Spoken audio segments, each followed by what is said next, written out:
What's up guys, Trevor Dixon here with Pure Properties. So in this video we're going to talk a little bit about how we got into investing in properties, fix and flip, wholesales, and so on. So if you're interested, stay tuned. We're going to jump right in.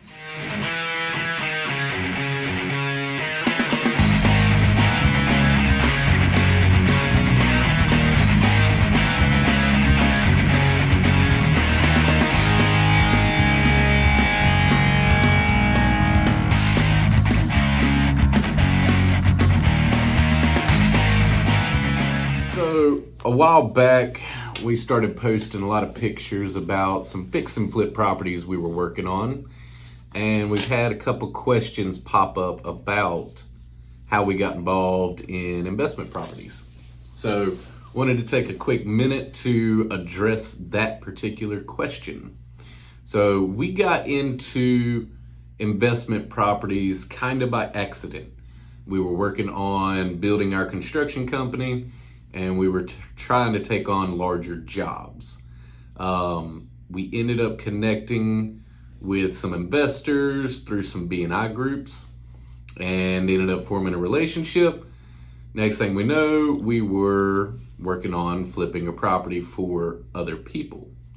As we did one or two of these, we got some experience, realized we kind of liked it, and we started actively pursuing investment properties. And what that really looked like was us pursuing a partner. We didn't have the money to be buying properties, so we were looking for somebody that had the financial backing, and we knew the construction portion. We figured that would make a really, really good partnership. So that's what we did. We found our first partner. They put up the funds, however they got those funds, and then we performed the work. They actually funded the work, but we did not charge a profit. Whenever we went to sell the property, we simply split the profits 50-50 and went our separate ways. And this model worked out great for 2 or 3 houses until we got even more experience under our belt. So, as we were saying, we kind of fell into the investment world by accident, but we realized that we really enjoyed it. So how can you, if you're interested in, in investment properties, how could you get started? The first thing and the hardest part is finding houses. This is across the board. The hardest part of investing is finding the deal.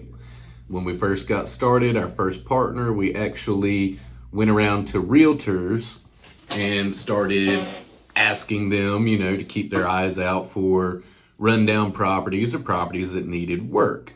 And if the deal was right, those were the ones we presented to our partners, and we made a plan and moved on. What that actually led to, which was kind of cool, is one of the realtors we approached owned a property that had gotten run down by a tenant. And he actually addressed us as a possible contractor simply to fix his property up so he could sell it. Well, we sort of flipped the script and we said, well, hey, why don't you just sell it to us and don't worry about fixing it up. We'll fix it up. And that actually ended up working out really well. It was a very tiny deal. We bought the property for, I think it was $24,000. We put 30 grand into it and sold it for around 70 something. It was a little kind of hood house, I guess you could say. And that was our first partnership deal. We found the deal. We did the construction. We had a partner that funded everything. And on the backside, we split everything down the middle. This worked out really well.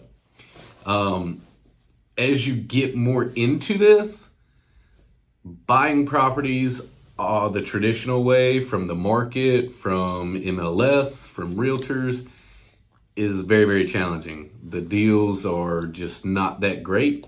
There's not a lot of wiggle room to allow for renovations and upgrades. So what we started doing was networking in any way we could with other investors. How are y'all finding y'all's deals? This and that. We started asking as many questions as we could. Anybody that would talk to us, we were talking to them. And what we ended up running into is we found a pocket of wholesalers. If you're not familiar with wholesaling, wholesaling is where an individual approaches a homeowner that is interested in selling their property.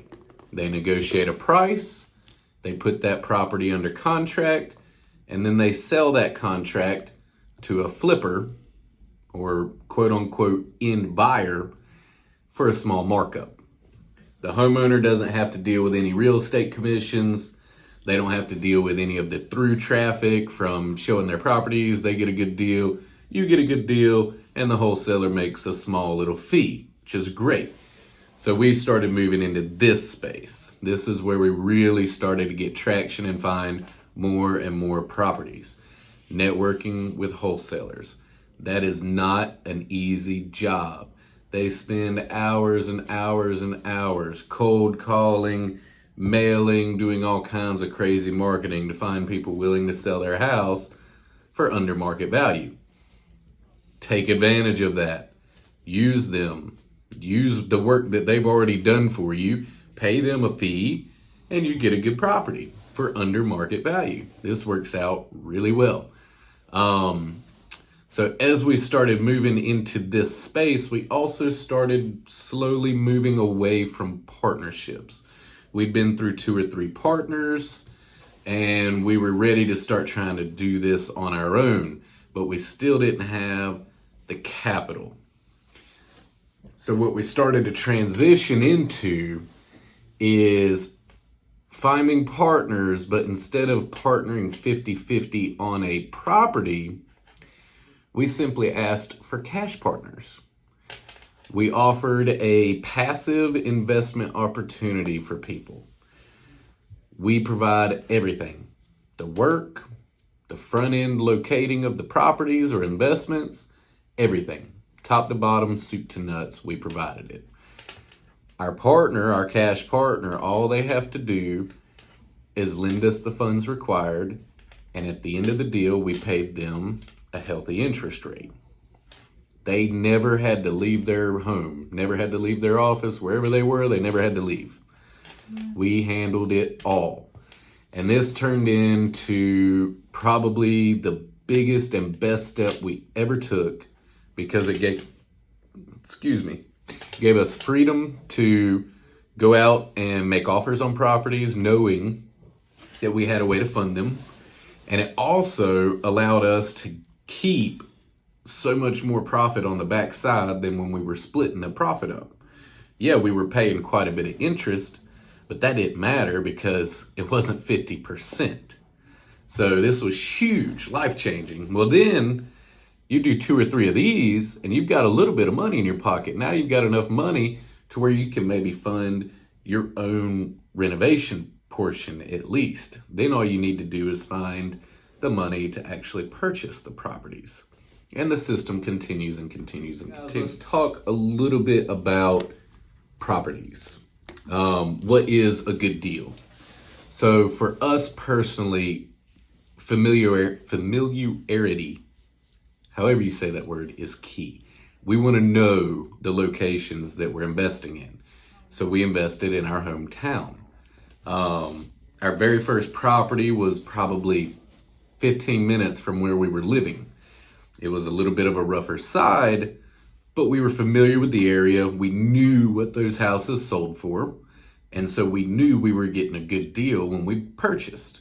We also knew that because of the area and because of the end price that we were going to be able to sell it, we weren't going to have to put that much work into it because it didn't have to be super, super, super nice. It was a great first time investment and it did not take that much.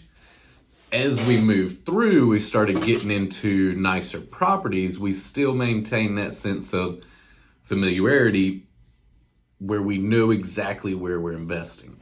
This works for us. We're very familiar with people that are doing remote flipping and out-of-state flipping.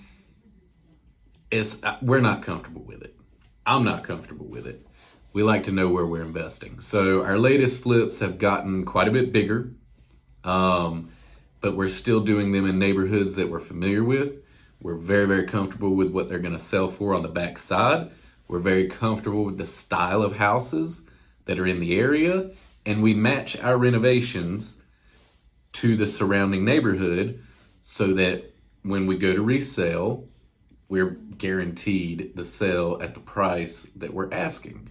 And we always try to come in a little bit under the price of the highest values in that area because we want our properties to sell quickly. We want to be in and out and in and out. We also want to provide a quality product. So we do the things that matter most. We always make sure the roofs are good, the electrical's good, the plumbing's good, the HVAC's good, the 4 big heavy hitters that traumatize a new homeowner that just purchased a house and realize they've got a $10,000 or $20,000 bill coming at them now.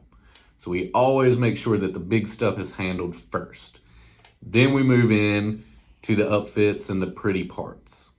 Those are very important for your resale, but for our conscience, when we go to sell a property, we want to know that the bones and the big major systems are in great shape. This is important for us. We hope that in y'all's endeavor, y'all take that same sense of pride in your work. Continues.